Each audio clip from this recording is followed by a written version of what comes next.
Hi, everybody. Welcome to Constitution Happy Hour. Constitution Happy Hour is kind of like a book club, but we're all reading the Constitution. That's the book for the book club. The way it works is we have guest speakers who will guide us through certain passages of the Constitution or certain concepts in the Constitution. Meanwhile, and I will introduce our guest speaker tonight in a moment, but just a little housekeeping. You can order drinks in the back of the room, and we have all kinds of materials that you might want over there. We used to keep them out on the tables, but we decided to just leave them out there. So we have copies of the U.S. Constitution. Did everybody get a copy? Awesome. We also have the U.S. citizenship test out on that back table. You can test yourself and see if you could pass. We also have voter registration cards. For those of you who don't know, in California, at least in Los Angeles, you can pre-register to vote if you are 16 years old. You can pre-register, and the day you turn 18, you'll already be registered to vote. So if you have teenagers that you're affiliated with, please encourage them to pre-register. We also have pens and pads of paper and pens back there that you can use if you want to take notes. Please note that we'd love you to have your cell phones off and not videotape. We're going to videotape this, and we'll put it up on our website. So if you want to share it later or review it later, you can just go to the Hammer website, and it'll be up there. The program is kind of like a grad school seminar style / book club style. We would love for you to share your tables, make new friends. People tend to come in late, so a lot of people will be arriving, and if you see somebody coming, you might want to invite them to join you at your table. And, all right, so then I'll get started. My Daily Constitution is a project by the LA-based artist Linda Pollock, who's back there in the back of the room. The idea is to bring together people and engage in creative dialogues about democracy and society. Linda first began My Daily Constitution for a 2002 art project called Democracy When at the Lace Gallery in response to the Patriot Act. Since then, she's instituted Constitution cafes in bars, libraries, cafes, parks, restaurants, churches, and other places where people gather.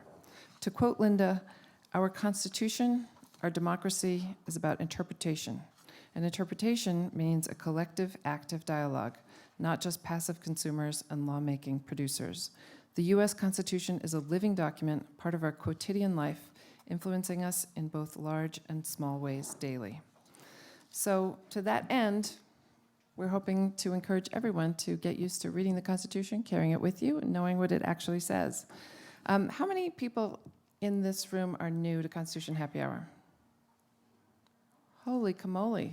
Oh, that looks like every single person. Wow. Well, welcome. We're very excited to have you. This is the third round. We started doing this here in 2017, then we did in 2019, and we hope to continue it. I'm going to just do a quick recap to give you an idea of how the Constitution's structured. Many of you will already know this. I did not know this, so I found it really helpful when somebody just explained it to me really quickly. So the Constitution is basically 3 chunks. There's the preamble, then there's Articles 1 through 7, and then the amendments. The preamble is very short. I always thought it was the length of War and Peace, but it's actually, this is the entire preamble.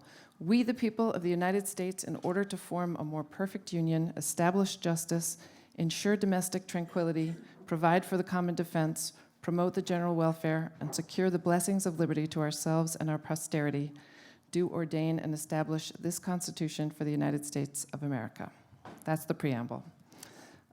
Articles 1 through 3 are the ones that we hear about the most. Article 1 defines the role of Congress. Article 2 defines the role of the president, the vice president, and the cabinet, and that's the one that you are hearing in the news constantly in regards to the impeachment trial. And Article 3 defines the role of the judiciary. There should be more, but maybe there are not. Okay, I must have cut a slide out by accident, but then you get into the amendments, and the first 10 amendments are the Bill of Rights. And then there's, I think, 27 amendments total. So tonight's talk is going to focus on the right to vote. All Americans have the right to vote, right? We just assume that, we take that for granted. It's pretty simple and straightforward, but is it actually true? Is it that simple? What about people in prison? Can they vote? Do you even know? I don't actually know which. I think some states allow it, some don't. Today's Washington Post has an article pointing out that anyone ever convicted of a felony in Illinois, where they are about to caucus on Monday night, and they have a huge influence on presidential elections. Any felon in Illinois is banned for life from voting. And 2 weeks ago, all the news outlets reported that in Florida, where they recently passed a ballot measure to restore the voting rights of ex-felons, now they are requiring that some of those felons pay off all their fines before they're allowed to vote. And of course, we've seen many other circumstances where American citizens are not allowed to vote. So the topic of tonight's Constitution Happy Hour is this: is there a constitutional right to vote? To answer this question, I'm delighted to introduce our guest constitutional scholar, Professor Franita Tolson. Franita Tolson is a professor of law and the Vice Dean for Faculty and Academic Affairs at USC Gould School of Law. Professor Tolson's scholarship and teaching focuses on the areas of election law, constitutional law, legal history, and employment discrimination. She's written on a wide range of topics, including partisan gerrymandering, the Elections Clause, the Voting Rights Act of 1965, and the 14th and 15th Amendments. Her research has appeared in leading law reviews, and she's written or appeared as a commentator for various mass media outlets. Her forthcoming book, Reviving the Lost Clauses, The Evolution of Federal Voting Rights Enforcement from the Founding to the Dawn of the Progressive Era, will be published in 2021 by Cambridge University Press. So please join me in giving a warm welcome to Professor Franita Tolson.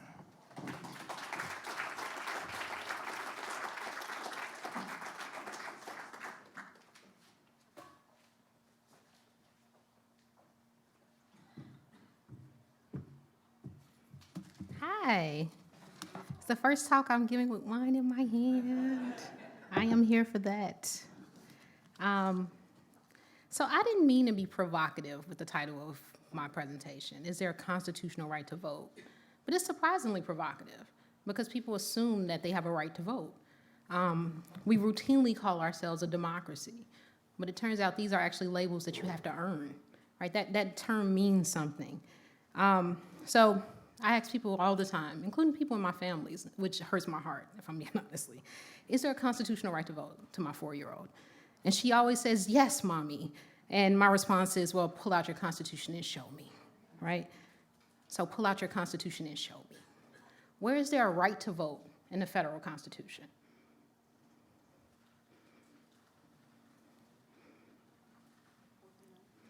Huh? Okay, so we know that that the right to vote cannot be abridged based on gender. All right, what else?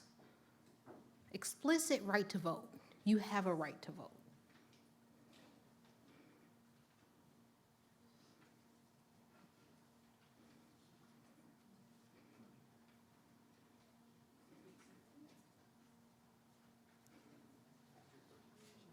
You can do this. I believe in you.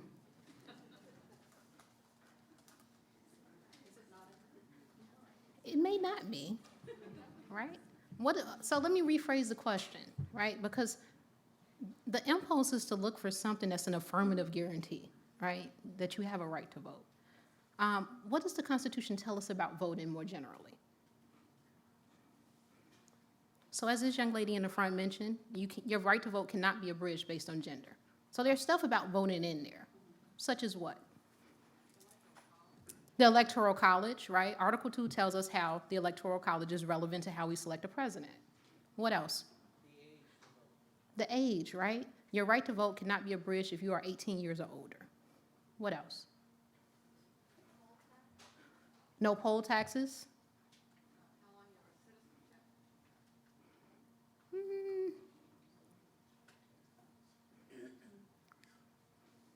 That one's more complicated. I want to come back to it. But right now, I'll say Section 2 of the 14th Amendment talks about citizenship. What else? The 15th Amendment, right? Right to vote cannot be abridged on the basis of race. What else?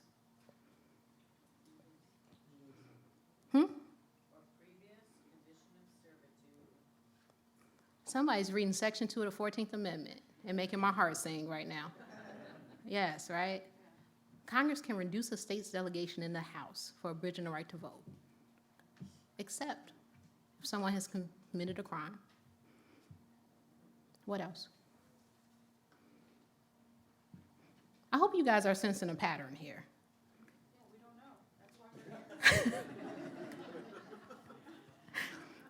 I don't know either. But the brilliant thing is, neither does the Supreme Court, right?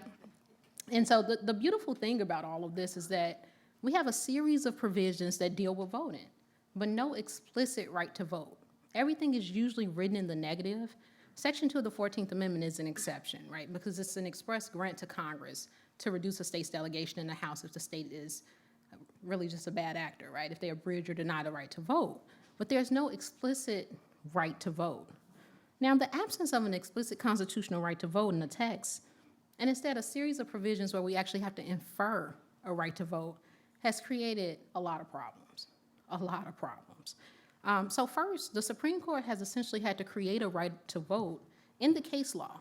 And as we know with the Supreme Court, what the Supreme Court giveth, the Supreme Court can take away, right? So we have all of these provisions. I have no clicker. Oh, here's the clicker. Sorry. That deal with the right to vote.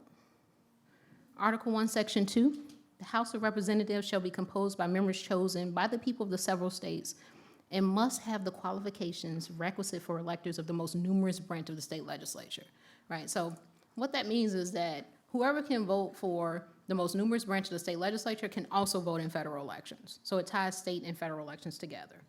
Article 1, Section 3, Senate of the United States shall be composed of 2 senators from each state chosen by the state legislature. We know that was amended by the 17th Amendment, which requires the popular election of senators.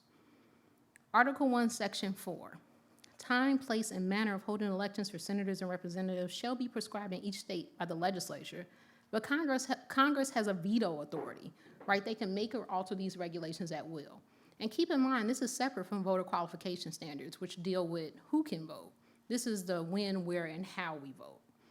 Article 1, Section 5, each house shall be the judge of the elections, returns, and qualifications of its own members. Article 2, Section 1, each state shall appoint a number of electors equal to the whole number of senators and representatives, right? This is the Electoral College.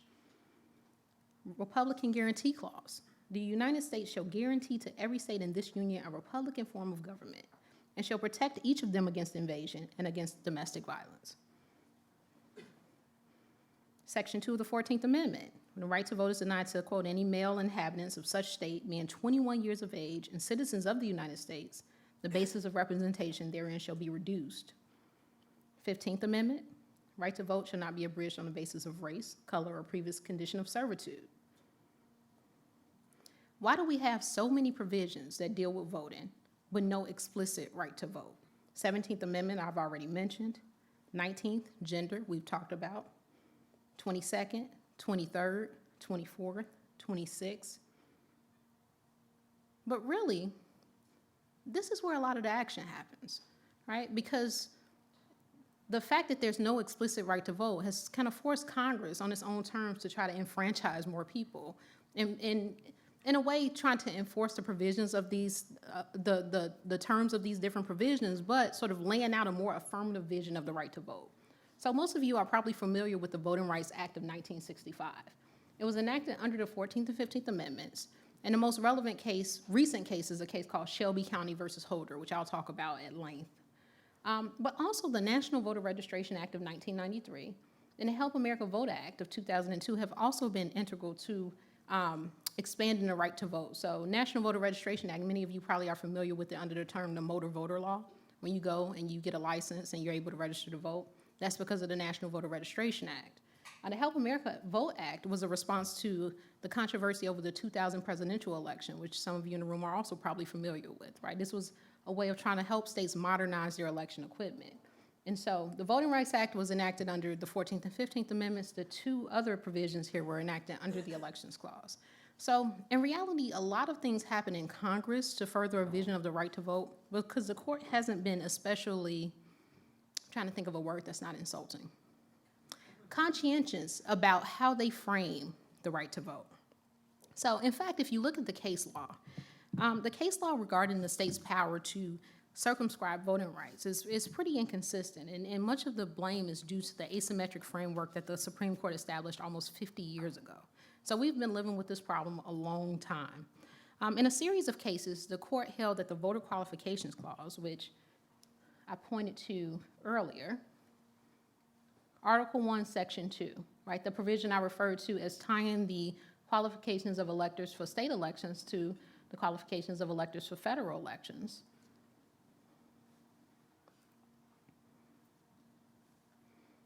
This provision here, Article 1, Section 2.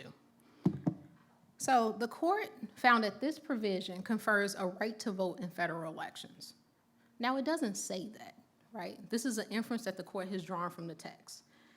Yet the court stopped short of saying that the right to vote in state elections also exists pursuant to this provision, for obvious reasons. This isn't about really state elections, right? To some extent it is, in the sense that state elections are the baseline, but states still determine the qualifications of their own electors, right? So it affects federal elections by inference. But the court reads this provision to say that the right to vote in federal elections is a fundamental right and it exists.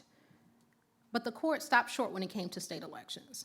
Instead, the court looked at the Equal Protection Clause of Section 1 of the 14th Amendment. So turn your constitutions to Section 1 of the 14th Amendment.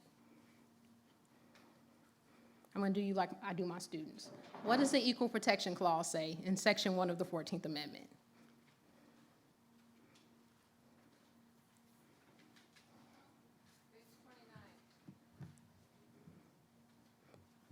What is the text of the Equal Protection Clause?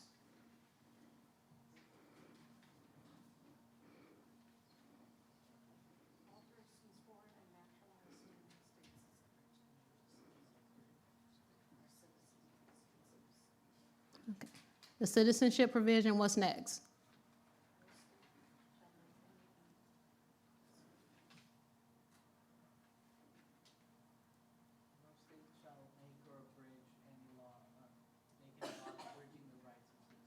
Okay, what's next? Privileges and immunities, then what? Please wait for the mic. Thank you.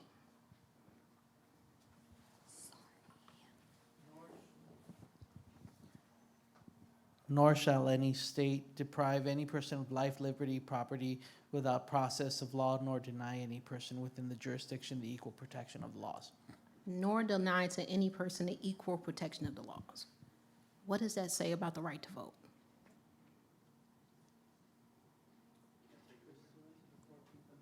You can't deny, no state can deny their citizens the right to vote.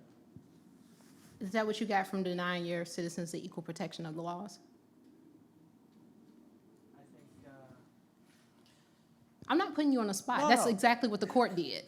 So it's not like you're in good company. no, I'm saying that based on the 14th Amendment, no state, 14th Amendment deprived the states of the power to deny its own citizens within the state the right to deny any one of its law. Just like no state can make its own laws within search and seizure that exceed what's written in the what abides the or precludes the federal government from doing it. Okay. If the federal government is limited, the states don't have any more power to intrude on our natural born laws than the federal government does. Okay.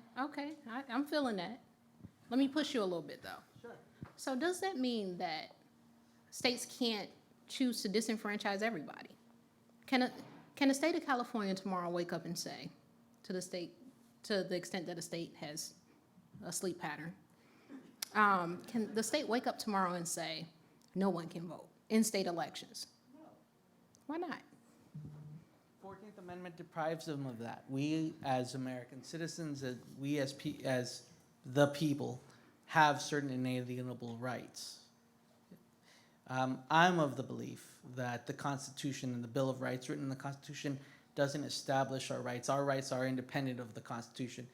The Constitution establishes the power of the federal government, and the 14th Amendment limits the federal government's power and the state government's power to, or 14th Amendment, in my opinion, limits the state's government power to abridge our rights, to know, they don't have greater rights to abridge our power. Hey, so the Constitution is an articulation of the constraints on government, not an articulation of the rights that we have as people. Correct.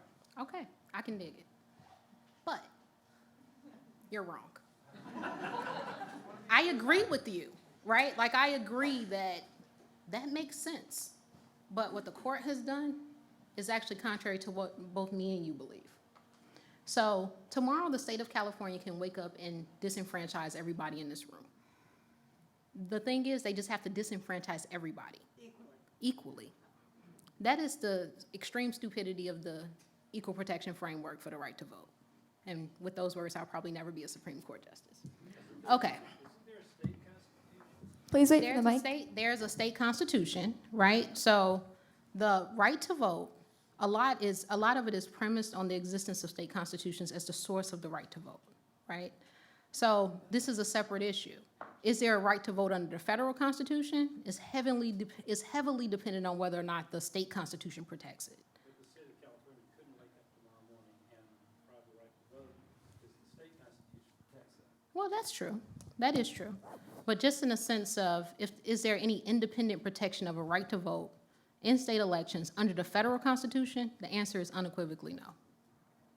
Do you know if historically they avoided addressing that in the Bill of Rights because of other issues regarding enfranchisement? Yeah, absolutely. So the concern, so one possibility here is the framers could have articulated voter qualification standards for federal elections. They didn't have to tie it to state elections here.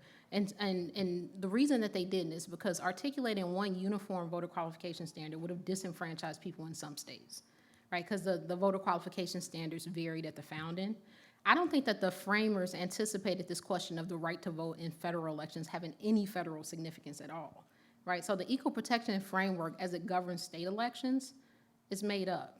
Right, because what it does is it says, now to say that it's made up doesn't necessarily mean that it's right or wrong, right? So if you think about the facts of Harper, which is the case that establishes, they were trying to attack a poll tax, right? A discriminatory poll tax that disenfranchised a lot of people. And so in attacking that poll tax, the court said that the equal protection clause protected a right to vote in state elections because the state itself was the one imposing the poll tax. And so now states are constrained by the federal constitution in being able to disenfranchise under certain conditions, right? That's separate from any protections that you might have under state law.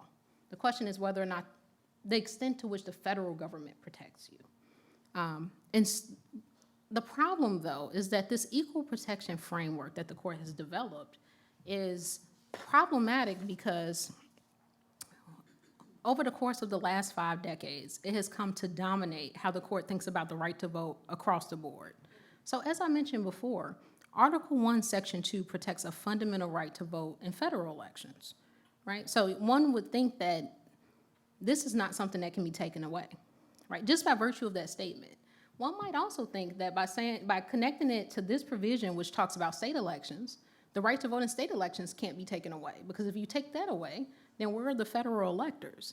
Like, just logically it's problematic, but the equal protection framework has come to dominate everything, right? It doesn't matter if it's local elections, state elections, or federal elections. The current court analyzes everything under the equal protection clause. And so it's gotten away from this distinction that it made in the 1960s between state and federal elections. And the 1960s, arguably, they just didn't think through this issue, because at the time there was this trend in the court to be very protective of the right to vote. So even though they came up with this asymmetrical framework, the court decided a case that was good for voting rights. Another case, Reynolds versus Sims, the one person, one vote principle, which you guys are probably familiar with, the court held that the state's failure to draw districts of equal population violated the Equal Protection Clause. But even then, the court adhered to this framework where they thought about congressional districts differently. So Equal Protection Clause, state elections, congressional elections, Article 1, Section 2. In the 1960s, they were very careful to try to maintain this distinction between state and federal. By the time we get to the 2000s, all of this converges. So now you have this equal protection framework that's not very well justified by the constitutional text.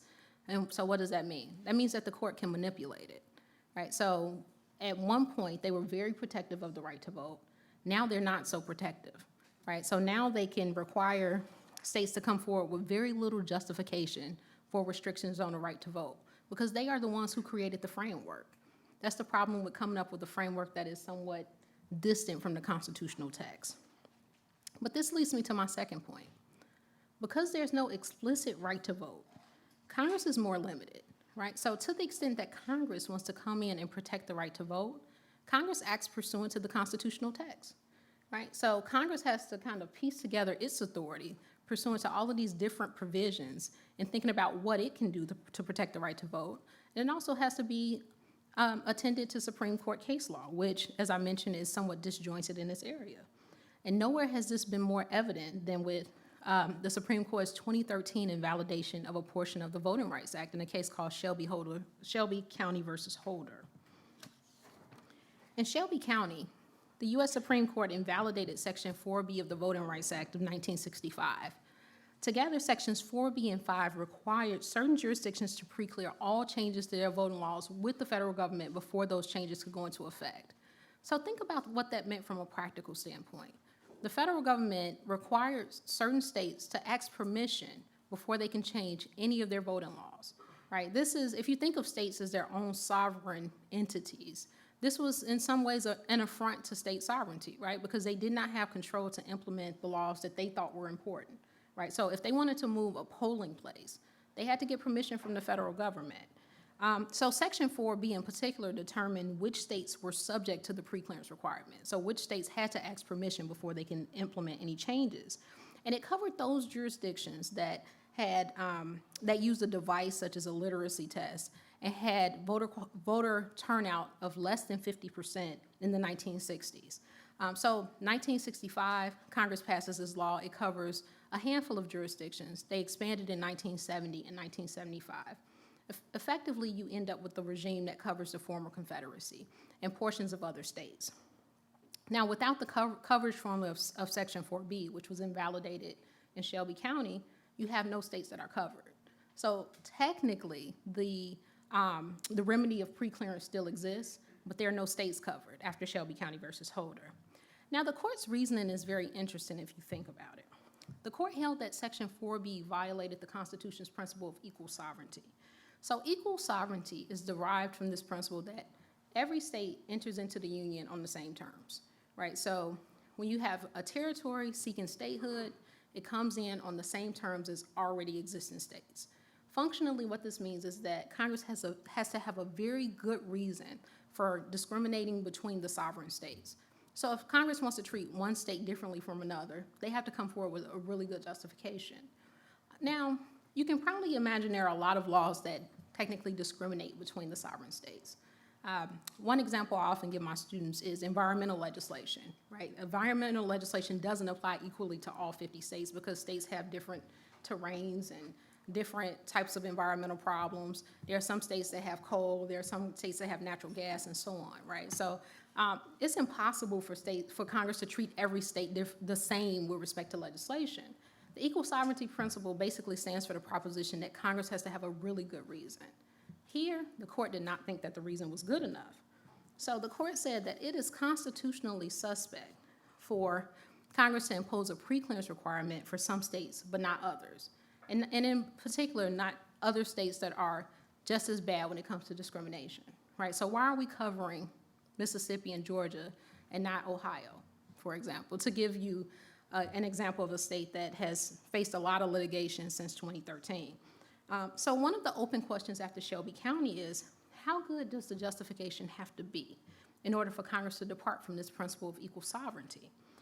For example, is it constitutionally permissible for Congress to develop a coverage formula based on current information, so states that are still currently discriminating, but that ends up capturing the same states and jurisdictions as the old formula?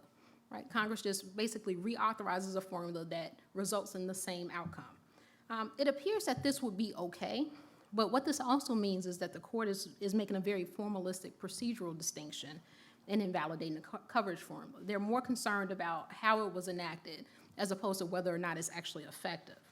Now, when the court first faced this question in 1966, the court upheld it And it upheld it despite the fact that the formula then was both over-inclusive and under-inclusive. It excluded states that should have been covered. Like in 1965, Texas wasn't even covered. And Texas is really good for business if you're an election law scholar, right? Texas routinely does things that violate voting rights. But in 1965, Texas was not covered. But because the record of discrimination in the covered jurisdictions was so bad, the court felt that the record justified the states that were covered. Now, Congress, in renewing the act in 2006, also compiled a record of discrimination in covered jurisdictions. The record compiled in 2006 was a mixture of both laws that had a discriminatory impact, but no discriminatory purpose. So a state might not have intended to discriminate, but the law still had a discriminatory impact. But they also had laws that were passed with a discriminatory purpose.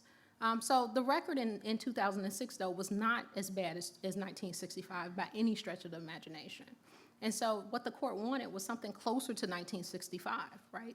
Because they felt like preclearance as a remedy was so intrusive of state sovereignty that Congress needed a really good reason.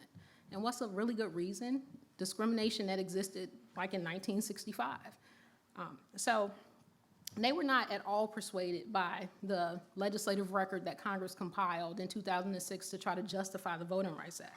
Instead, the majority focused on how the formula was constructed, right? Why are we still basing preclearance off of practices that don't exist anymore? There are no more poll taxes. There are no more literacy tests. Why are we focused on that? And they did not focus at all on its current effectiveness in capturing jurisdictions that actually discriminate. So what this argument overlooks, obviously, is that the formula did a pretty good job, right? And we know this post-2013, just by the sheer number of jurisdictions that were formally covered in their record on voting rights since the decision. So just to give you a few highlights from a recent NAACP Legal Defense Fund report, the day after Shelby County, Alabama announced that it would enforce its restrictive photo ID law. Now, there's significant evidence that photo identification laws depress turnout in minority communities. In 2015, after implementing its photo ID law, Alabama decided to keep 31 driver's license offices open only one day a month. These offices are located in rural, predominantly African-American areas of Alabama's Black Belt. So Mississippi also did the same. The day after the decision, they announced that they would implement their very restrictive voter ID law. Also in this report, November 2016, the LDF report references another report that studied polling place closures in Arizona since the Shelby County decision. And the report found that, quote, by sheer numbers and scale, Arizona is the leading closer of polling places in the aftermath of Shelby County, with, quote, almost every county in the state reducing polling places in advance of the 2016 election, and almost every county closing polling places on a massive scale, resulting in 212 fewer polling places. The report found a similar trend in other states. Louisiana, 61% of parishes have closed a total of 103 polling places since 2012. About 34% of the 59 Mississippi counties surveyed have closed polling places since Shelby, resulting in at least 44 fewer polling places for the 2016 election. According to LDF, since 2013, jurisdictions formerly covered by Section 5 closed, on average, almost 20% more polling stations per capita than jurisdictions in the rest of the country, and that within 18 counties and 13 states examined, many of the closed polls were in neighborhoods with large populations of people of color.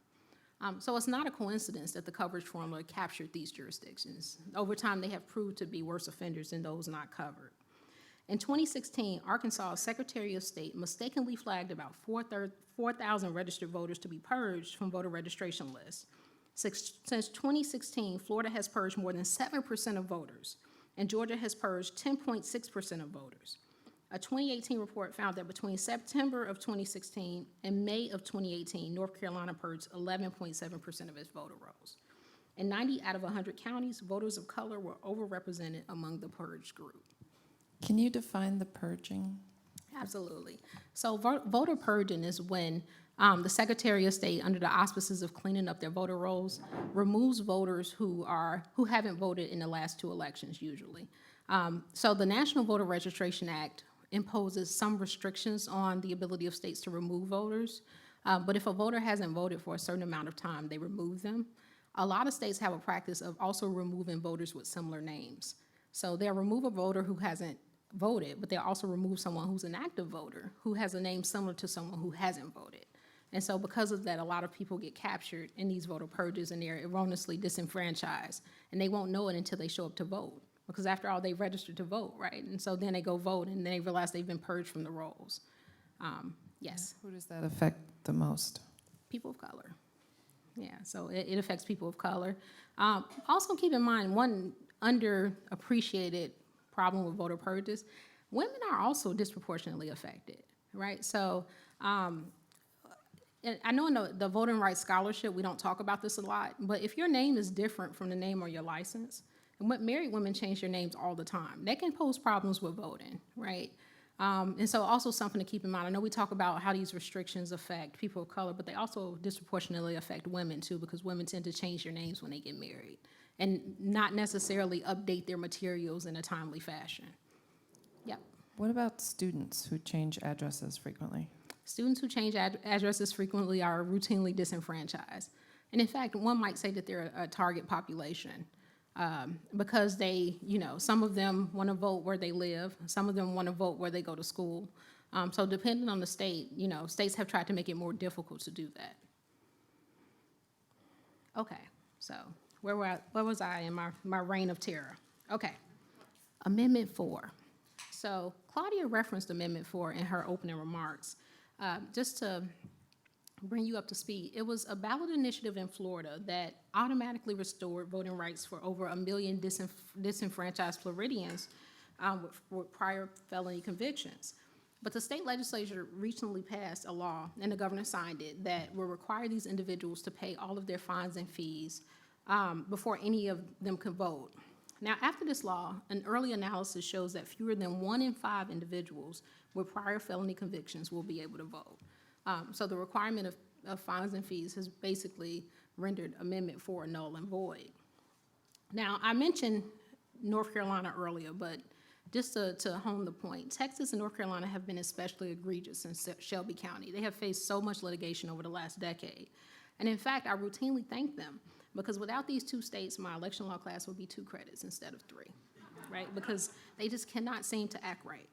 For example, the Fourth Circuit, in invalidating North Carolina's voter identification law, found that the state legislature had acted with racially discriminatory intent. Understand how difficult it is to prove that a state acted with racially discriminatory intent. You basically need smoking gun evidence that the state relied on race in crafting the law, that they intended to disenfranchise. And they found that they acted with racially discriminatory intent in drafting a law that would, quote, target African Americans with almost surgical precision. And that's from the decision. And don't get me started about Texas. In recent voting rights litigation against the state, which has had to defend nonstop challenges to both its voter ID law and its redistricting plans over the course of this decade, one court noted that, quote, in every redistricting cycle since 1970, Texas has been found to have violated the Voting Rights Act with racially gerrymandered districts. Texas has violated federal law every decade for the last 50 years. So keep that in mind. But this is why I stay busy. Okay. So then the question comes up. We know that the Constitution doesn't have an explicit right to vote, right? So a lot of this is by inference. We have all of these provisions that deal with the right to vote. And in fact, one might say that there are probably more voting-related provisions in the Constitution than anything else. I like to say that a lot because it gives me a sense of outsized importance, but it may or may not be true. I feel like it's true.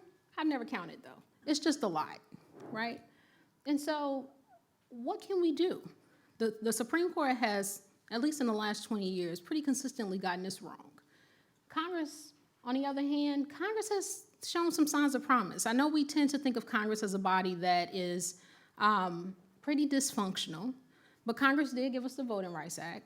They did give us the National Voter Registration Act in 1993. They gave us the Help America Vote Act, right? So there are signs of promise, right? And so it really got me to thinking about, well, what can Congress do?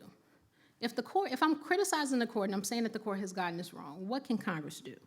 So I'm currently writing a book that I hope will address some of these issues by clarifying the scope of congressional power.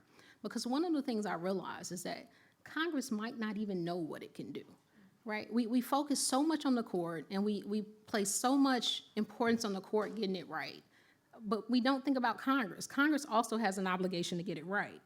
So my book argues that congressional power in this area does not derive solely from the 14th and 15th Amendments. When we think about the right to vote, our inclination is always to go to the Equal Protection Clause. It's always to go to the 15th Amendment. It's always to go to the 19th Amendment, right? Just in thinking about what states can't do. Congress can think about voting a little bit more broadly than that, right? There are structural provisions in the Constitution that serve as express delegations of power to Congress, not the states or the court. And so Congress also has the power to enforce the individual rights provisions. So when the 14th Amendment talks about the Equal Protection Clause, Congress can enforce the Equal Protection Clause through Section 5. When the Constitution talks about that you have a right to vote free of racial discrimination, Congress can enforce that in Section 2 of the 15th Amendment. But Congress can also do other things. So my book considers other provisions, and I like to call myself the queen of obscure constitutional provisions because of this. Because every time I mention it, people are like, what? And I'm like, yes, there are other things Congress can do, right? So the Guarantee Clause is one. The other is Section 2 of the 14th Amendment, and I guess I can go to them as I mention them. So the Guarantee Clause, if you recall, Article 4, Section 4, Republican guarantee, the United States shall guarantee every state in this union a Republican form of government and protect them against invasion and domestic violence. Section 2 of the 14th Amendment, right? That's that reduced representation penalty. The Elections Clause, Article 1, Section 4,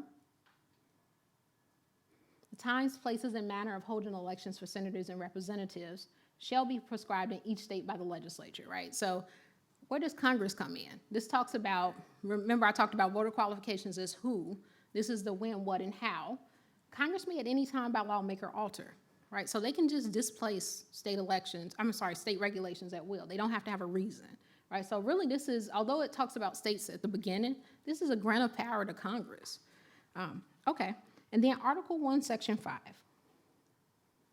Each house shall be the judge of the elections, returns, and qualifications of its own members. So even after everything is said and done, right, the states can come up with the time, place, and manner. The Congress can choose not to weigh in that way. States can come up with voter qualifications and determine who can vote. Congress can refuse to seat them, right? So that is also a grant of authority to Congress.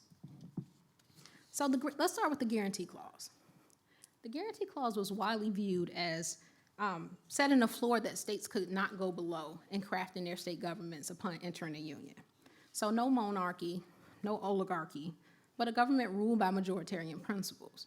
Now, the Founding Fathers might have argued about what majoritarianism requires, but we know that somebody had to be able to vote. I think even historians can agree on that. The history, text, and structure of the Constitution, both as adopted in 1787 and as amended during the Reconstruction period following the Civil War, reflected deep concerns about the concentration of political power in the hands of a few at the expense of the many. So state governments tried to balance notions of Republican government with the desire for a narrow electorate. They did not want a lot of people to vote. They wanted property white men to be able to vote. And so one way that they sort of refuted arguments that they were not Republican was by pointing out the natural right to alter or abolish government, right? So even if you could not vote, you still had your natural right to alter or abolish government. Most people are like, what the heck is that? Well, think about the colonists against Great Britain, right? This is the natural right to alter or abolish government. It's the right to rise up, and I'm quoting Hamilton now, sorry. That's my favorite musical. It's the right to rise up and go against a government that you feel is oppressive, right? This is the natural right to alter or abolish government. So even if you could not vote, you still retain that right. So you can have a government that had slavery. You can have a government that disenfranchised women, free blacks, right? And still be Republican in this view because technically these people still had the natural right to alter or abolish government. But Reconstruction changed this conception in very important ways. By Reconstruction, the right to vote had replaced the right to alter or abolish government. Why is that? Because the Confederacy used it, right? So now the Confederacy is like, look, we have a right to alter or abolish government. We want to separate. And so we fought this long and bloody war, and the congressional Republicans at the end of it said, look, no more right to abolish government, right? No more of that. And so what they did was they tried to replace it with a more expansive vision of voting rights, right? They tried to include more people in the political community of we the voters.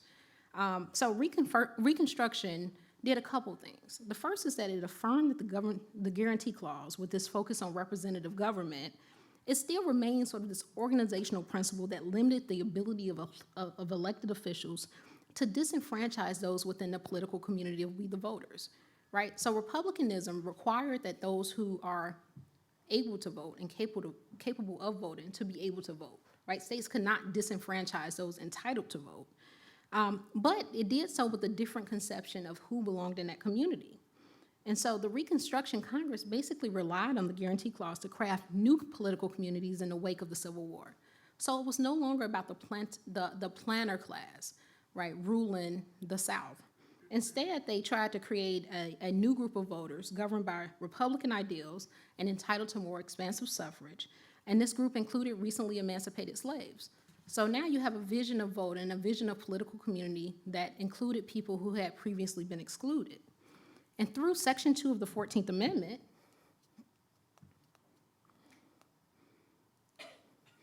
states were penalized that tried to exclude these individuals from the political community of we the voters, right? So our notion of republicanism changed, right? Our notion of republicanism and the majoritarian principles that underlie it now included recently emancipated slaves. If states refused to enfranchise them, they had to suffer the penalty of reduced representation. So their explicit aim through Section 2 of the 14th Amendment was to bring the recently freed slaves into the community of we the voters. Here's the problem, though. Section 2 was never enforced. There's a reason why most people today haven't heard of it and sort of have this blank glazed look on their face when I mention it.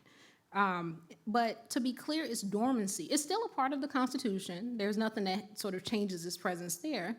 And plus, its dormancy resulted from the fact that it didn't have anything to do with the carpetbaggers from the North, or it really had to do with the controversies in the Republican Party and the political fallout from all of the corruption in the Grant administration. And, you know, the Republican Party started focusing more on economic policy than the rights of the recently emancipated slaves, right? So the window for Section 2 closed pretty quickly after after the 14th Amendment was ratified. Nonetheless, in the book, I argue that it still remains a very important part for how we think about what Congress can do. There's nothing to prevent Congress from trying to pass legislation to enforce both the Guarantee Clause and Section 2 of the 14th Amendment. And these provisions also affect how we think about the right to vote. Yet you never really see any mention of these provisions in the Supreme Court's case law that deals with voting rights. Now, the Elections Clause in Article 1, Section 5 also do not get their just due. So the Elections Clause, as I mentioned, empowers states to regulate the time, places, and manner of federal elections, but subject to Congress's authority to make or alter those regulations. The Supreme Court, despite the fact that Congress has the power to make or alter, still defers to state sovereignty in this area, right? So their baseline when it comes to voting is federalism, right? They're thinking that the states can do whatever they want to do, and congressional power is exceptional. And part of this is Congress's fault, honestly. Congress rarely invokes the clause in order to nationalize election administration. Keep in mind that I mentioned 2 laws in the last really 30 years where Congress has been aggressive about enforcing the Elections Clause, the National Voter Registration Act and the Help America Vote Act. So they don't really use the clause in order to try to nationalize election administration, nor do they try to limit state power to a particular substantive area, all things that they can do pursuant to the Elections Clause. Instead, Congress just assumes that well-functioning states will make sure that elections run. It's really rare for us to have something like the election meltdown in 2000, right, where you have a state like Florida with 67 different counties, and surprise, surprise, some things will go wrong, right? That's rare, though. Most of the times, things tend to pan out. But despite the fact that it's rarely used, the Elections Clause actually has its own set of unique values that have nothing to do with state sovereignty. It really does place a premium on congressional sovereignty. So if you think about Shelby County ignored the Elections Clause. Is the Elections Clause relevant to the Voting Rights Act? Sure, right? Because it talks about the regulation of federal elections. But instead, the court focused on the 14th and 15th Amendments, in which claims of state sovereignty are certainly stronger than they would be in the context of the Elections Clause. But in doing so, what that does is mischaracterize the historical and textual relationship between the states and the federal government over the regulation of federal elections. It's not just about the 14th and 15th Amendments. It's not just about race discrimination. It's also about protecting the right to vote as such, and also protecting the integrity of federal elections. So historically, it's also inconsistent with how Congress has used its power. Although Congress is not aggressive in enforcing the Elections Clause in modern times, it has used its power under both the Elections Clause and Article 1, Section 5 to regulate congressional elections, and at times it refrains. It has more so to do with partisan considerations as opposed to any concerns about state sovereignty. So if you look at Article 1, Section 5,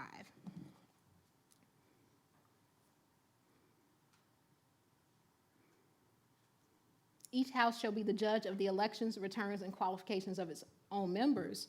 The congressional record memorializes all of these disputes, right? So if you're interested in how Congress has deployed its power over elections, the Article 1, Section 5, it really is a gold mine. It's not just about that provision. So for example, what Congress will do is, in judging whether who the rightful winner of the seat is, they'll look to see whether people have been disenfranchised. They will look to see whether or not states have exceeded the scope of their authority under the Elections Clause. They will look and see whether states have violated other provisions of both state and federal law. And so in reality, Article 1, Section 5 has become this vehicle for Congress to vindicate other constitutional protections of the right to vote.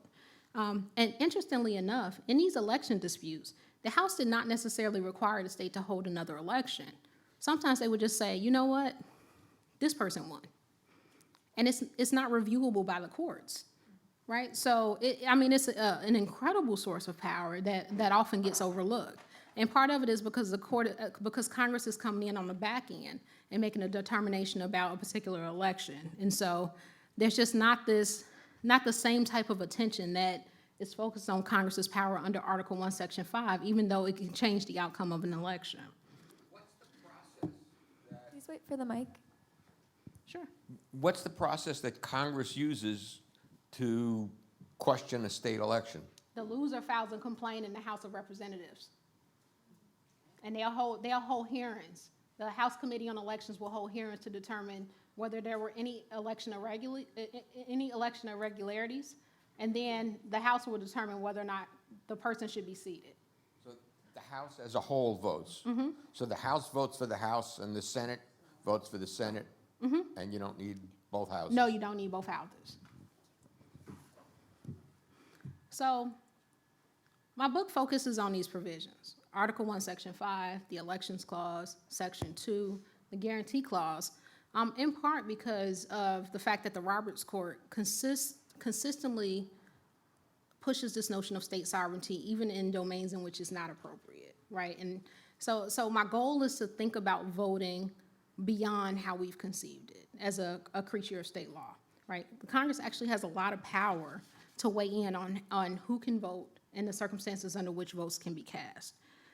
So after sort of clarifying the historical record and telling the story of these provisions, the book concludes by arguing that courts must incorporate these non-traditional sources for policing elections, right? And thinking about what Congress can do. So for example, Shelby County should not have just been a case about the 14th and 15th Amendments.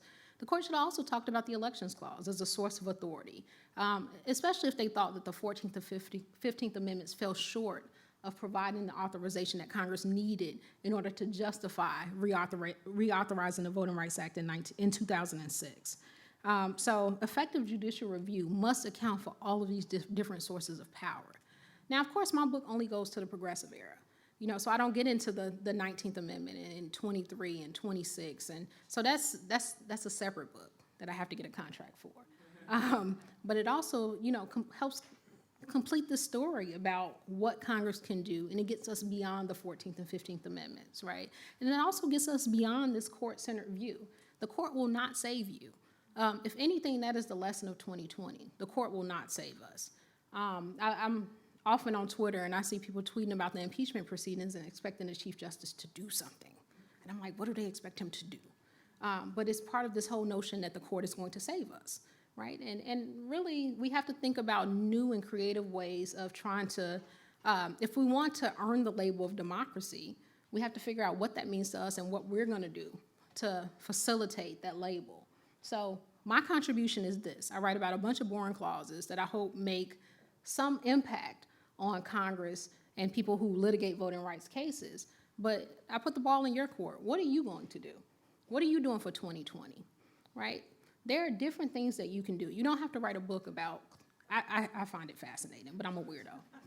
But you don't have to write a book, right? There are things that you can do. You can canvass. You can pick a candidate, any candidate, right? You can work on behalf of that candidate. Vote in state and local elections. So much attention goes to the presidential election. There are other elections, right? There are different things that you can do. Because I think one of the lessons that I've learned in the course of doing my research is that the court will not save us. And so if anything, take that away from happy hour as you enjoy your alcoholic beverages. One other point before I end and open it up for questions, write an op-ed, right? The stuff that's showing up on the op-ed pages, I am sure that everyone in this room can do better. I am certain of it. Write an op-ed, write a blog post. There are different ways of being involved in our democracy if you feel like we deserve that label. If you don't feel like we deserve that label, then do nothing, right? But if this is supposed to be a government and a country that works for everybody, we have responsibilities, all right? So I'll open it up to you, your questions. Thank you very much.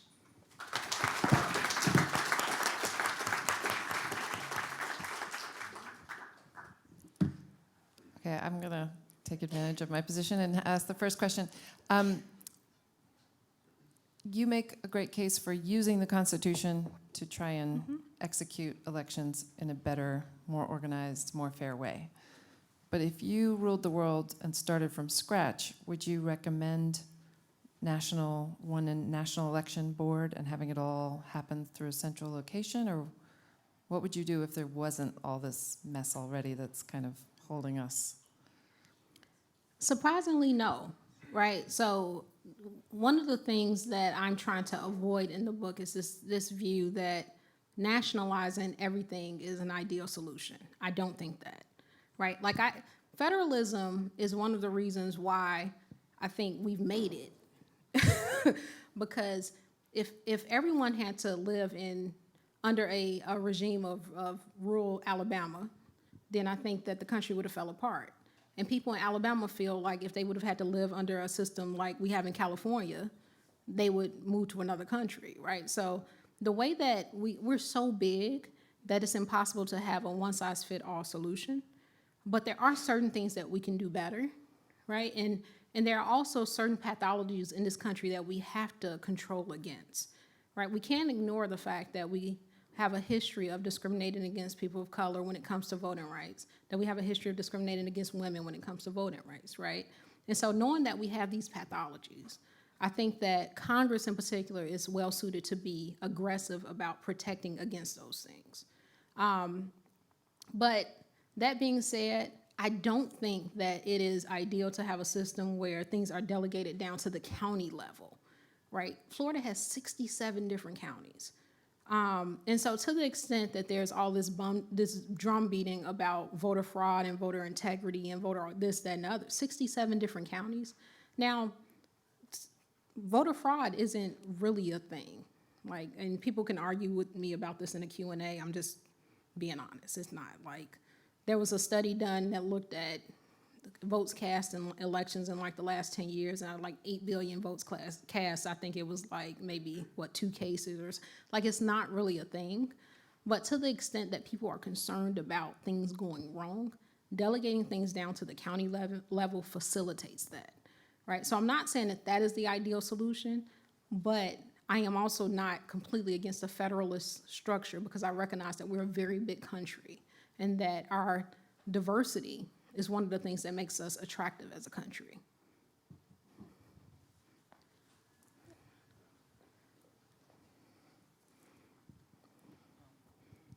Sorry, this is an odd question, but Given what you were mentioning, is there anything preventing Congress from seating as full congressmen representatives from the District of Columbia or from Puerto Rico? I know Texas was incorporated just based on a majority vote of just the House and the Senate, so would you similarly be able to just seat people even if it weren't incorporated or if it were simple majority incorporation?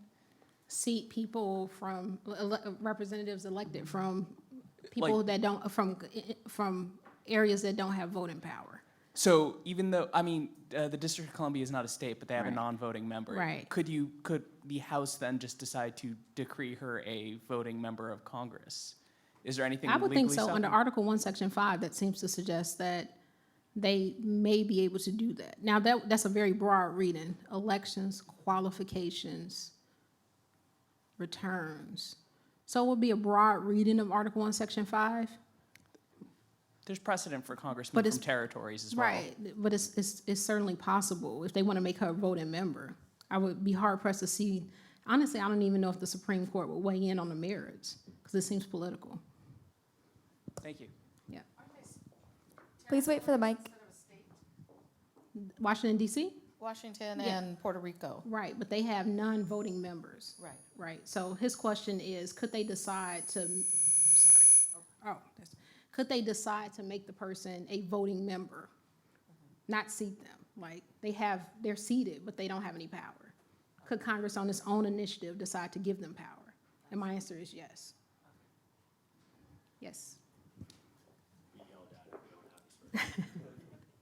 Thank you. You mentioned, I'm a novice at this, so excuse me. You mentioned intent versus impact with respect to limiting one's ability, or with respect to whether or not a law limits who can vote, and that could have discriminatory effects. Would you mind elaborating on Yeah, the absolutely. nuanced difference between it and why states would write in law some sort of clause that would intentionally discriminate? Absolutely. So discriminatory effect versus discriminatory intent it really is a big deal in constitutional law, because the court is looking for something closer to discriminatory intent, right? They feel like the Constitution is clear that it prohibits states from being intentionally discriminatory. So functionally what that means is if you have a state legislature that is clear that they are trying to disenfranchise Black people, but in election law it gets tricky. What if they are trying to disenfranchise Democrats and Black people just happen to vote overwhelmingly Democratic? Is that intentional discrimination on the basis of race, or is it intentional discrimination on the basis of partisan affiliation, right? So some states have enacted laws that target African Americans, but then they respond like, we're not really targeting African Americans, we're targeting Democrats, right? And so in voting rights, you have this very interesting overlap between race and partisanship that makes questions of intent more difficult to resolve. When we talk about discriminatory effect, you can have a law that's not passed with the intent of disenfranchising African Americans, but it still has a disproportionate effect on a minority group, or Hispanics, or regardless of what the minority group is. And so in that instance, it's much more difficult for Congress to address those situations because the court wants something closer to intent, right? They don't want Congress to have the power to address every situation in which a law is passed that has a discriminatory discriminatory effect on people of color. And so that has made it quite difficult because you can imagine state legislatures passing laws that they would enact with discriminatory intent and just not saying anything, right? And it has a discriminatory impact. A good example of this is Texas's voter ID law, where lower courts found that it was enacted with discriminatory intent. Like there were statements made in the state legislature about an intent to discriminate against Hispanics. And so lower courts found that they acted with discriminatory intent. The Fifth Circuit later overturned that. But, so it's a really difficult question. But intent versus effect basically refers to effect. It has, it has a disparate impact on a certain group, but intent is the state legislature being clear about who they intend to harm. Wait for the mic, please. Yep. Are you saying that it's legal to discriminate against Democrats? Yes, I am. Right? So partisan gerrymandering is nothing but discriminating against one political group over another, right? Are there some limits on that? Sure. There are some First Amendment limits on ability to discriminate against someone based on partisan affiliation, to the extent that that is a form of political viewpoint. But in other domains, yeah, you can discriminate against Democrats. Redistricting is one of them. I know. So the whole one man, one vote thing, that's not for real. Okay, I'm gonna say some words and then I'm gonna let you decide. Because this is actually a conversation that I have with my students. It is perfectly possible to comply with one person, one vote, right? As in, so I lived in Florida for 8 years. Every congressional district in Florida has 700,000 people, but it is one of the most gerrymandered states in the country. So I think a response would be one person, one vote is a thing, but it's not actually constraining anything, right? So we used to think that if we could address malapportionment, that would help with some of the issues with gerrymandering. The court says this in 1964 in Reynolds versus Sims, but it hasn't.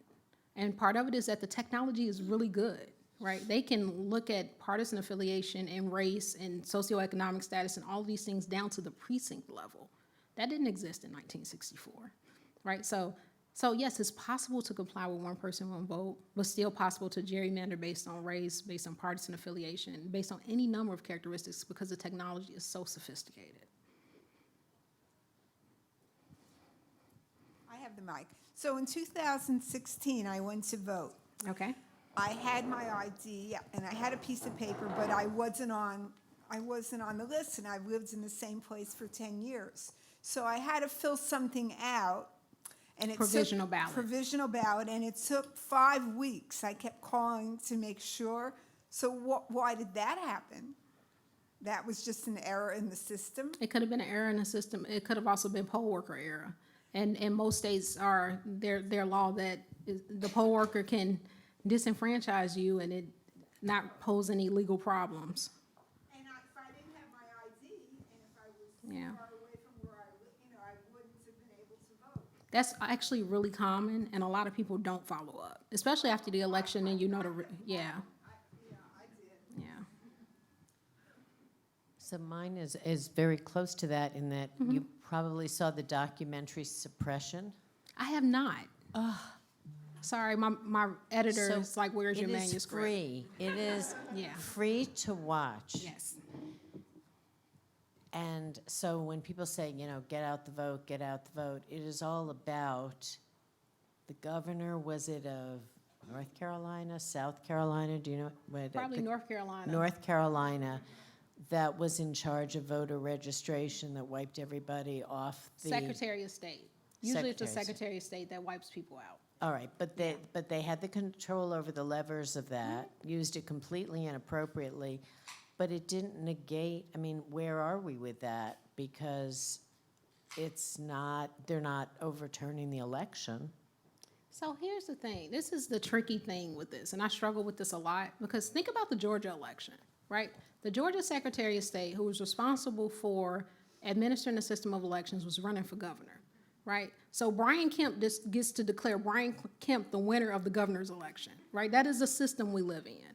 And so the question is, when are things egregious enough for the court to actually say enough is enough? And the sad thing is, I don't think we've reached that, right? I don't think that we've reached to the extent that, because think about it, when things go wrong, even in 2000, 2 weeks after the presidential election, we didn't know who the president was, which is crazy, but there were no tanks in the street, right? It eventually came to a resolution. People didn't panic. I think the court feels as long as we can get to that, they are not overly disturbed by the fact that people were actually being disenfranchised in this process by partisan election officials who have a stake in the election. So it's hard to say, and part of it is the legal regime that governs this. As I mentioned, we have this framework that is extremely deferential to state authority, even when it doesn't necessarily have to be. And so it becomes very hard to address issues like what happened to you or what happened in North Carolina, because the court is positioned to just defer to the states. Please wait for the mic. So as you've been talking today, you've been referring back to the court in the 60s in the court currently. So you have very different court between the Warren Court and the Roberts Court. Is it, you know, you've read the case law, you've read the decisions that come down. Have you come away with an impression or that the Robert courts seems to have taken, or do you find that the Robert courts have seemed to have taken this position that they're not gonna stand up and defend to basically, they're not gonna disturb the political process, that if politics works out its way, they're gonna leave it alone? Yeah, absolutely. So if you look at the Rico decision, which was from 2019, court said partisan gerrymandering claims are non-justiciable. I've had a lot of conversations with my students about the decision, in part because the court hasn't had a standard this whole time, right? So, you know, a lot of my students were upset when the court said that they would no longer resolve these claims. And I had to remind them, I'm like, well, the court technically hasn't really been resolving them, right? But there's something about the possibility, right? There's something about the possibility of the court weighing in to save us when we really need them. And so you essentially have to give up that dream. So I do look at the Roberts Court as being more realistic about where they are, right? They're saying what, you know, has pretty much been written for over the last 12 years, when the court has really refused to sort of weigh in with a standard on these claims. The Chief Justice is just clear about what's been implied up to this point. But that being said, they're still very different from the Warren Court. You know, just a very different philosophy, a very different view. In my book, I talk a lot about how the court endorses a view of our system of elections that more closely aligns to 1789 than it does to 1868, right? It is possible to read the voting rights decisions of the Roberts Courts and pretend like there's no 14th and 15th Amendment. It just is, right? Because they take a view of state government and state power and state authority over elections as that is the predominant view of how we should be governed, right? This is all a matter of state law. It's not something really that the federal government should weigh in except in extraordinary circumstances. It is not by chance that they're looking for something close to the level of discrimination that existed in 1965 and finding that pre-clearance is a justified remedy, right? They want any intervention in our system of elections by the federal government to be justified, and only the most extreme circumstances in their view can justify that type of intervention. So just so I can understand, pre-clearance still exists, it's just no one's reached the height of Jim Crow level of discrimination to it. Congress has to come up with a new coverage formula that satisfies the court. So it's basically a pre-clearance regime with no coverage states. So it exists, but I would be remiss if I didn't point out that Justice Thomas wrote a concurrent opinion where he pointed out that the pre-clearance remedy is just as unconstitutional as the coverage formula. And so I suspect we have enough votes for that on the current court. You were talking a few minutes ago about election integrity and how thankfully there's been a smooth transition of power even back with Gore and Bush. Yeah. And you were mentioning earlier about voter fraud. And then I always have this conversation with a friend, and he says, how do you protect, when you showed up to I can show up as you, how do you protect against that? And there was a report with the Brennan Center which gave various different options, such as the voting booths can take your photo, so it has it there for the future, or you sign an affidavit with your address. Do you think there's any good ways to appease the one side who believes in the myth of voter fraud? I actually do. Without disenfranchising? So I have a suggestion, right? So there was an election in Washington State in 2004, I believe it was. There was voter fraud, right? Like a number of fraudulent votes were cast. If Washington State wanted to adopt a voter ID law, they could easily produce that as evidence that they need one. Why are we not requiring states to come forward with evidence of fraud before they adopt laws to address fraud, right? I am not saying that voter fraud is this thing that has never happened in the history of our country. Sometimes it does happen, but it does not happen often enough to justify the spate of voter ID laws that have been adopted across the country. And so if I'm a court I would require states to come forward with actual evidence of fraud. And even if, so there's this thing where people have to believe that the system works, right? If a person believes that the system does not work, they're less likely to participate in it, and that is also harmful to democracy, right? So require a state to come forward with survey evidence showing that people have lost faith in the system, right? And this is a necessary metric to sort of restore that faith. But the court requires none of that. They just defer to the state's justification that we need this. And I think that's where I have a problem, because it is a solution in search of a problem. Just to piggyback onto that, I think in Washington is a city that's doing electronic voting, not on a federal or state level, but more of like on a town level. Do you think that that's going to add to voter fraud? Because I was listening to a podcast that's saying that that's the main concern, but they're introducing this electronic voting to increase voter participation. So do you think that the risk of fraud is worth getting more people to vote because it's easier to do it?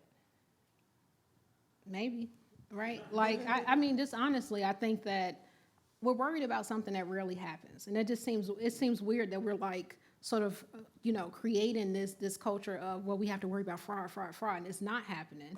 And so, and part of the reason is like, that is the most inefficient way to try to swing an election, right? Even what happened in North Carolina, where they had to have a whole new election for that congressional district where they were doing the ballot harvesting or whatever, and the guy was going around and collecting ballots and changing the ballots and all of that. That's not voter fraud. That's not showing up and pretending to be someone else, right? And so I think that it is possible, right, that type of electronic system could invite more malfeasance, of course, right? This is true of any technology. Well, let's see what happens, because it's also entirely possible that nothing happens, because it's a really inefficient way to swing an election.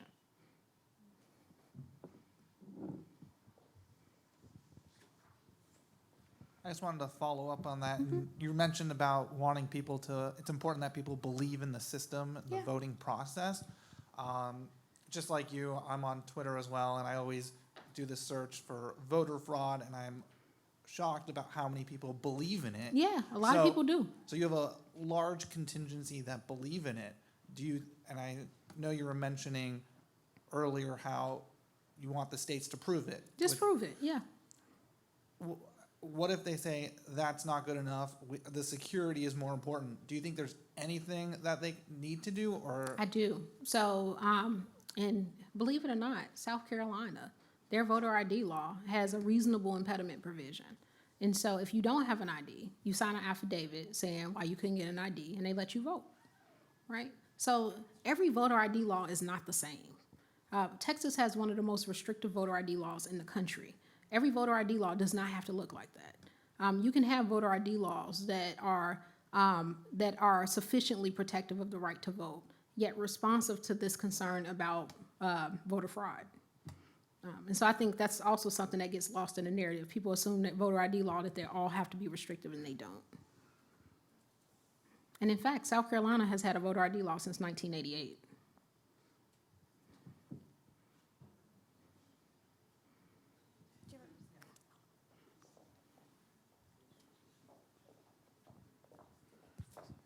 So what are the elements of a voter ID law that make it discriminatory rather than ones that are more fair? So what exactly separates those that are discriminatory and fair?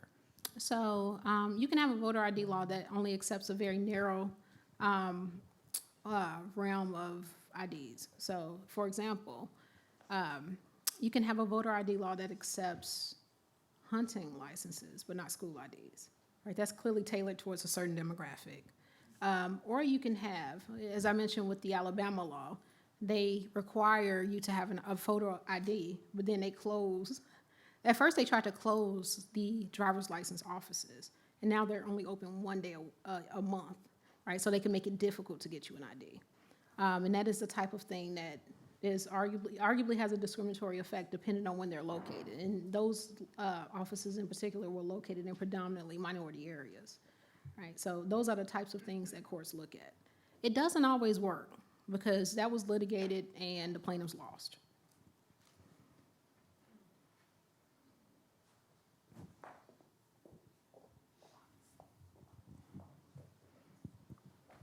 Why do you think the founders were so vague about voting rights in the Constitution? Do you think it was just an oversight, or did they have an intention behind that?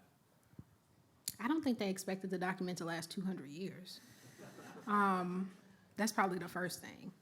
But honestly, I think it was just trying to figure out something that everyone can agree on, right? And elections, and because the original Constitution, I think we've had to amend the Constitution over and over in order to accommodate the expansion of our vision of who we the people are, right? So I don't think that they expected, by any stretch of the imagination, for African Americans to ever be able to vote. I don't think we were part of that equation. And so initially it was about trying to figure out a system in which the cream can rise to the top. And in their mind, the cream was property white men who would appropriately convey the wishes of the broader populace.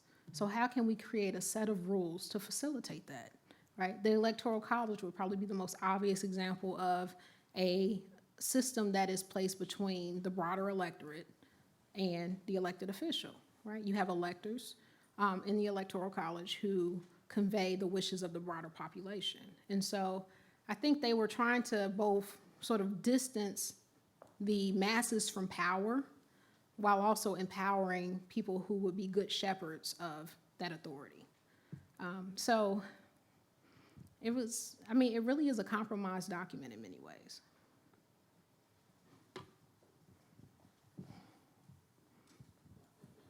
In your solution, who would be responsible for validating states' evidence of voter fraud? The court, right? They would have to, it would be part of the legislative record in assessing whether or not the law is constitutional, right? The state would have to put forward their evidence that we need this, and the court would assess it as part of that record.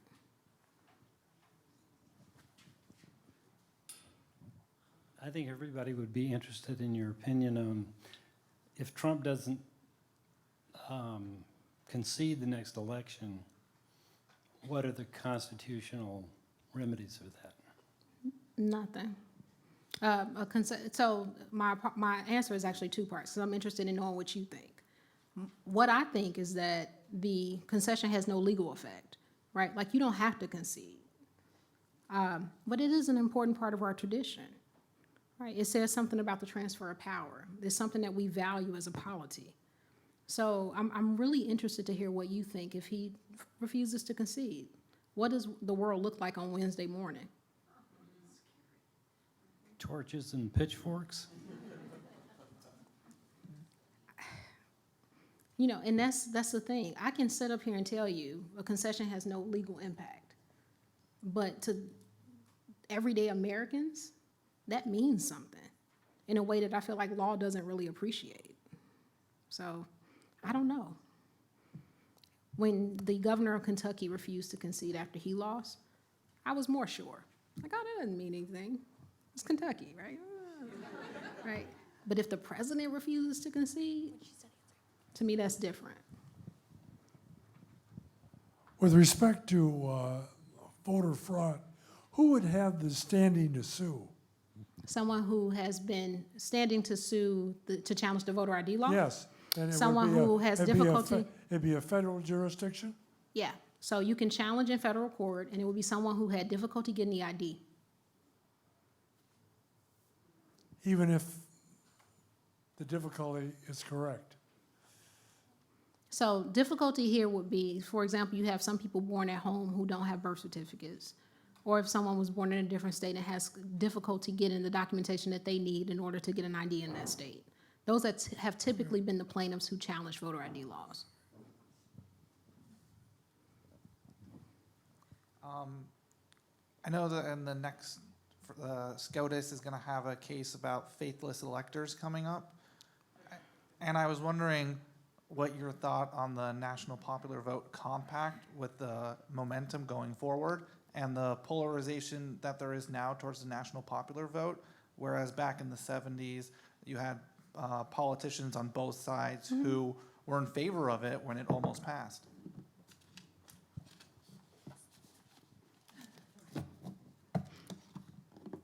Can you put my slides back up, please?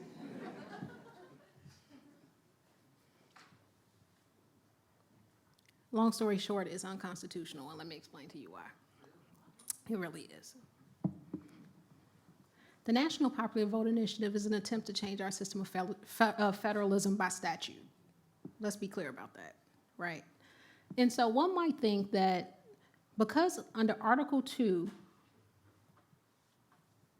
Section 1, state legislatures have the power to determine how they allocate their electors. One might think that that also includes the ability to determine that we're going to give our electors to whoever wins the popular vote. Here's the problem. They're making that determination after they've already decided that people can vote for who the electors go to. Let us turn to Section 2 of the 14th Amendment. And this is why I say we need to consider the full scope of congressional power. Section 2 of the 14th Amendment allows Congress to reduce a state's delegation in the House if the state abridges or denies the right to vote. And it does so by reducing the state's the basis of apportionment that they decide how many representatives the state gets. So let me give you a hypothetical. So let's pretend this is Wisconsin 2020, right? And Wisconsin signs on to the National Popular Vote Initiative, which they would never do, but let's pretend like they did. And 51% of Wisconsin voters voted for Trump. But the national winner of the popular vote is the Democratic candidate, whoever that is. That means that Wisconsin is effectively disenfranchising 51% of its state. Because Wisconsin has held an election, even though it's deciding after the election to allocate its electors to whoever wins the national popular vote. But the counterargument can be that. I'm happy to have the counterargument, The please. counterargument can be that based on when the Electoral College was founded, there was no winner-take-all for all of the states. Some of the states were proportioned through their through the districts. So, and it's been a makeshift model ever since the founding of this country. So when you're saying if It's a violation of the Equal Protection Clause. Bush versus Gore, if any lesson of Bush versus Gore is these post-election changes, right? The recount was a post-election change to how votes were counted. But it's not a post-election change if Wisconsin's committing before the election saying, whoever wins the national popular vote, we're going to do our electors to there. So it's As long as they don't let people vote. The 51% can complain about being disenfranchised. So can the 49% of the people who vote when they're in our current system where we're in a winner-take-all, where all of the state's electors go to the that state's majority, where the minority's vote doesn't count. Which is an expectation that's laid out before the election ever happens. Right, so This is after. Wouldn't the NPV compact be the same expectation saying, okay, Wisconsin, we are, regardless of what our state does, whatever the national popular vote is, that's what we're gonna commit our electors to. So they know going in that it's not gonna matter what the state's majority is, the electors for Wisconsin will go to the majority of every vote. Okay. But keep in mind that there's no way that the Supreme Court is going to okay a system in which you've told people that they can vote, and then you basically say your vote doesn't matter.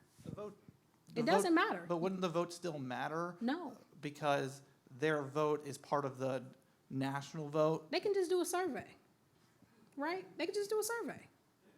So keep in mind, the National Popular Vote Initiative would be constitutional if nobody voted, right? Wisconsin can come in and say, they can decide to give their electors to whoever wins the national popular vote with nobody in the state voting. But they're not going to do that because people would be pissed, right? So instead, what they're doing is they're letting people vote and then disenfranchising them after the election. I'm not following the analysis of disenfranchising them after the election when their vote is part of the tally for the total. Yeah, so they're still having their vote counted, and But there's no national election for president, right? Their vote is being used in order to determine who the winner of the popular vote is, but it's having no effect in their state. None, even though the election for president is a state-by-state election. I don't actually dislike it, but I think that at least 7 justices on the Supreme Court will have a problem with it. Hi, you kind of answered my question, but do you favor abolishing the Electoral College, and if so, why? Sure. And the reason, so what do we replace it with? Do we replace it with a national popular vote? And is that actually better? Maybe, right? So I think part of the reason that people are really uncomfortable with the Electoral College is because in the last, even just in the last 20 years, we've had 2 elections where the loser of the popular vote has won because of the Electoral College, right? That's a lot, given the fact that we've had 200 years of elections, right? And this has happened, I think, 5 times. So I think people are uncomfortable, but that is a product of increasing polarization. It's a product of geography, right? So, I mean, I don't have a good answer to that. I've been thinking about it a lot, but I think national popular vote pushes it pushes it to a different area, right? So it forces candidates to go to more areas to campaign. There are still areas where they won't campaign, right, because they're solidly blue or red. And maybe that's better, but a part of me, I just feel like I can't predict the problems that would crop up if we had a national popular vote. So I don't know. Until I can concretely articulate a better system, I'm like, yeah, the Electoral College sucks, but what's better? And I don't know, because it's all I know.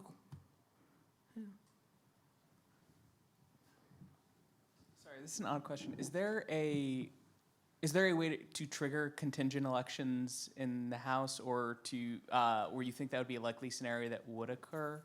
Like if there's a Electoral College, the tie in electoral votes and they get kicked to the House of Representatives? Or if there's faithless electors, or one of these situations you were referring to, like that seems like that would be, before you got to the remedy of the Supreme Court, you might get to that situation first, if I'm not mistaken, in timeline-wise. You could, but I wouldn't even say first, right? So think back to 2000, which is like our clearest example of a really contested election and we wasn't sure what would happen.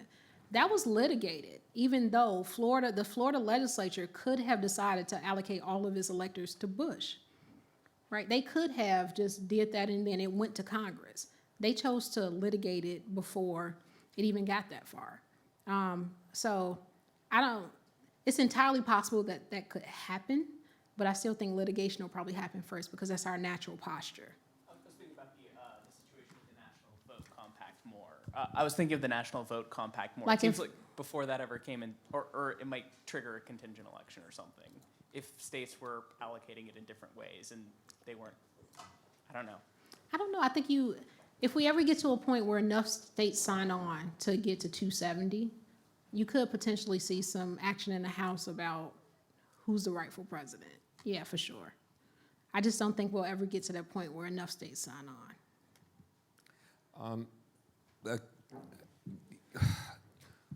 One could make the cynical argument, or call it the realistic argument, that all of the wordsmithing is done in the service of people trying to get power for a particular point of view.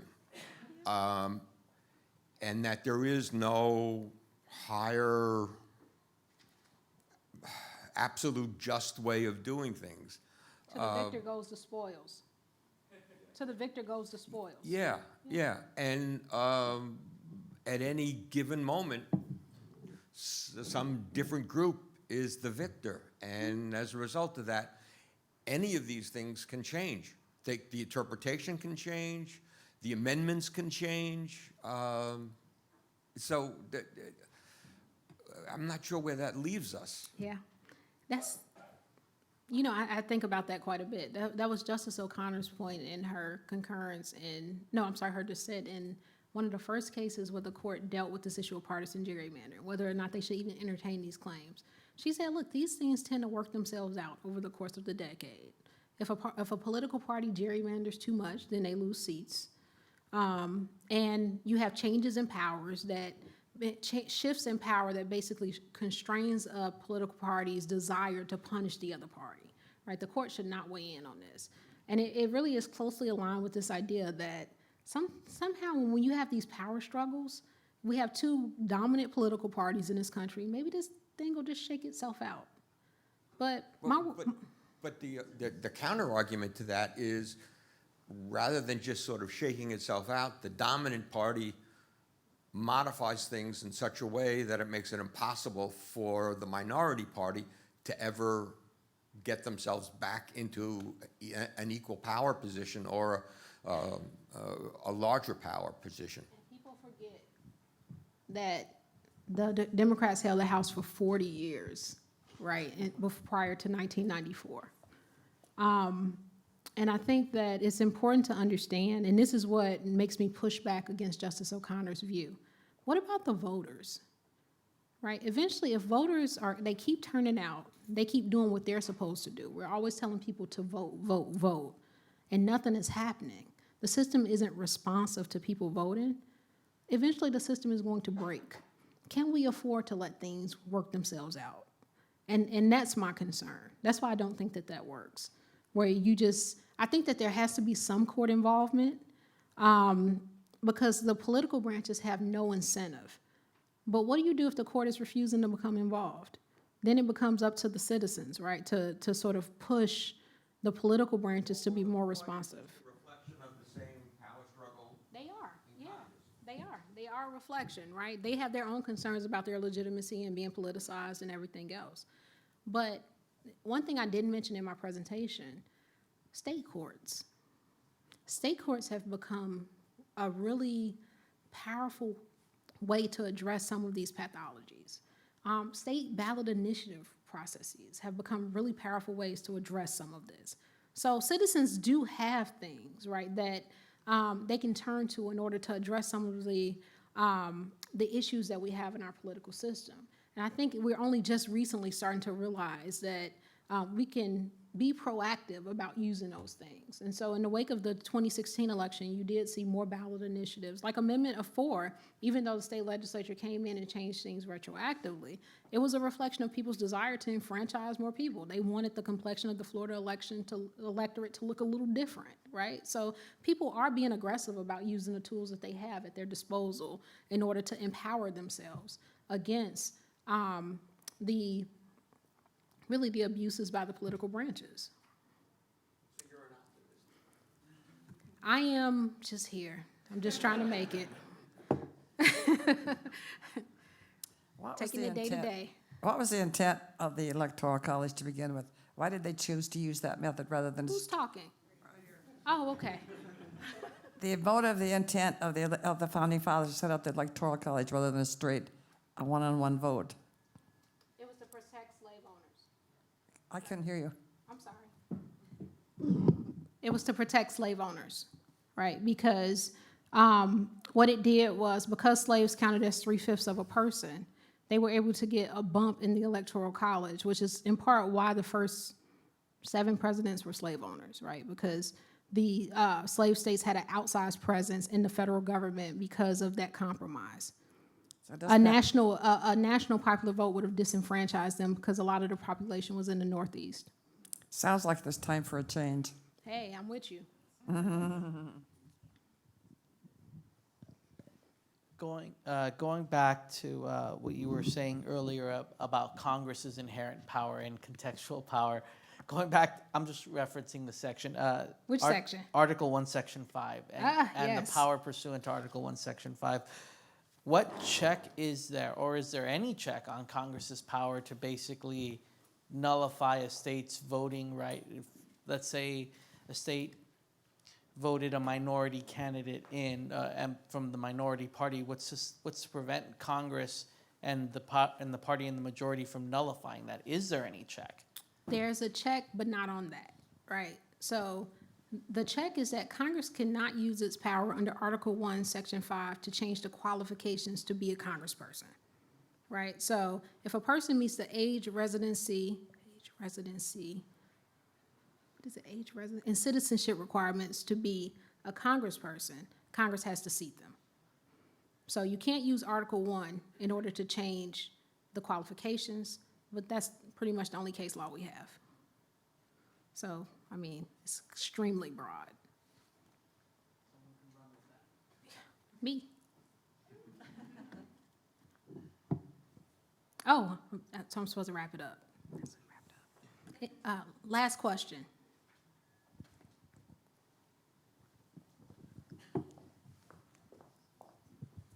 How did they ever resolve the situation in North Dakota where they wouldn't allow the natives to vote without a house address? So the last thing I remember is that the tribal elders were trying to print a bunch of IDs with addresses on it so that people would be allowed to vote. As far as, if I remember correctly, it's still being litigated. But I think the last disposition was that it was upheld, the voter ID law. Sad.